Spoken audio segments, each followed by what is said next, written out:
Alhamdulillah wa salatu wa salam ala nabiyyina Muhammad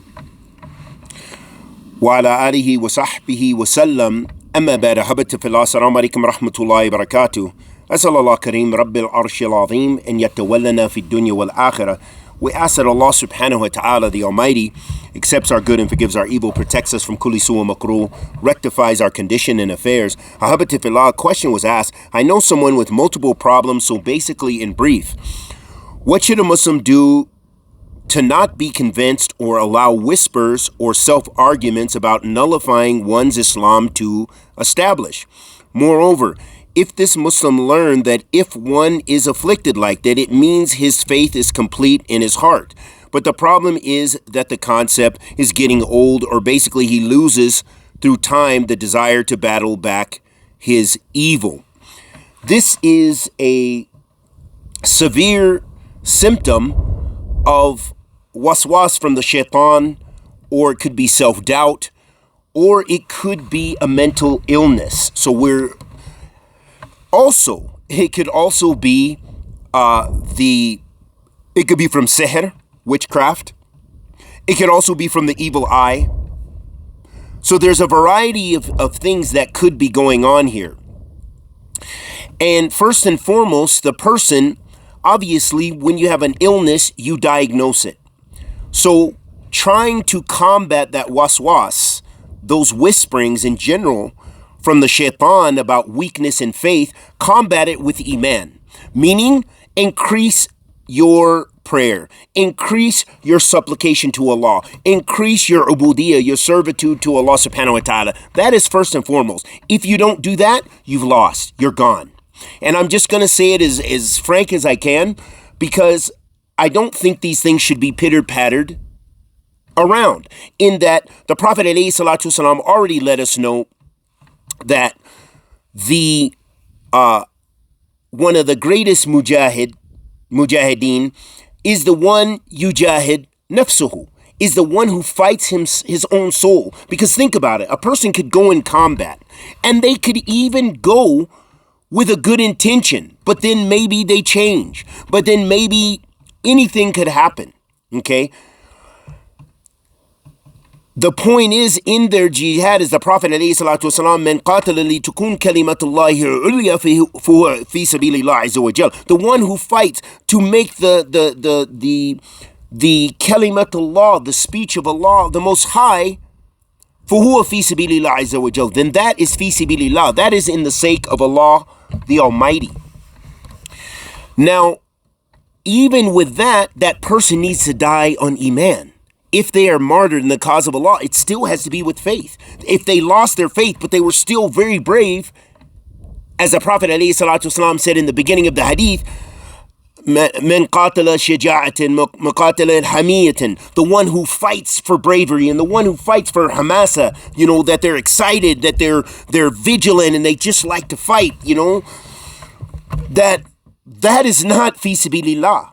So it lets us know that even the one physically who goes in the cause of Allah subhanahu wa ta'ala, they still have to have iman. They still have to have that strength. So the Prophet ﷺ let us know that jihad an-nafs is very strong, meaning that you have to fight with Allah, with the shaitan and the whisperings of the shayateen and the whisperings of yourself and your own weaknesses and all the other things that whisper and attack you in your iman. You have to keep fighting. I can't tell you a simple way. I can't say eat some graham crackers and you're going to be okay. And you are in the question itself, it mentioned that the person is tired of hearing. Well, we can't say anything but what we can say. We cannot say anything except what we say. And we say it with iman. And it's up to you as a Muslim practitioner of Islam, striving to please Allah, to continue. No one can carry you. No one can put you in a wheelchair and wheel you to iman or to paradise. You have to fight. You have to fight until you're in the grave. You have to fight until you're in the grave. And Allah subhanahu wa ta'ala mentioned, "Kullu nafsin dha'iqatul maut." Every soul will taste death. So we've got to prepare ourselves. And that means you're fighting right now. You're fighting today. You're fighting in the next hour. You're fighting in the next second. You're fighting in the next month. You're always going to be fighting. There's always going to be tests in your iman. There is no simple, answer. Make umrah and it's all good. No, you make umrah and you jahid nafsik to jahid nafsik fi umrah. You have to strive during the umrah, during the lesser pilgrimage. Whatever act of ibadah that you do, you're going to fight yourself. You're going to fight your own arrogance. You're going to fight ujub. You're going to fight that you might be impressed with yourself. You're going to fight having sincerity to Allah subhanahu wa ta'ala, ikhlas. So all of that is a part of ubudiyya, and all of that the person needs to go and continually strive in the cause of Allah subhanahu wa ta'ala. And lastly, what I would say is to a person going through these afflictions, because a lot of people seem like they're, I've gotten many questions like this that people have mentioned, I've tried everything in the Sharia, it's not working. Someone said about, being attacked by, I think jinn or no, it was mentioned, this particular individual, may Allah make their affairs easy and good, that they're being attacked on all sides by witches, and that everyone they encounter from the Muslims is involved in those things. Get out of here. Get. So that everyone who is involved, everyone who's around them, every masjid they go to, they give them the same answer, and someone took their money and was going to do ruqya, and that didn't work, and they lost a large sum of money, and get out of here. And all of these things, there can be many scams and many ways that people exploit them. The point is you have to fight.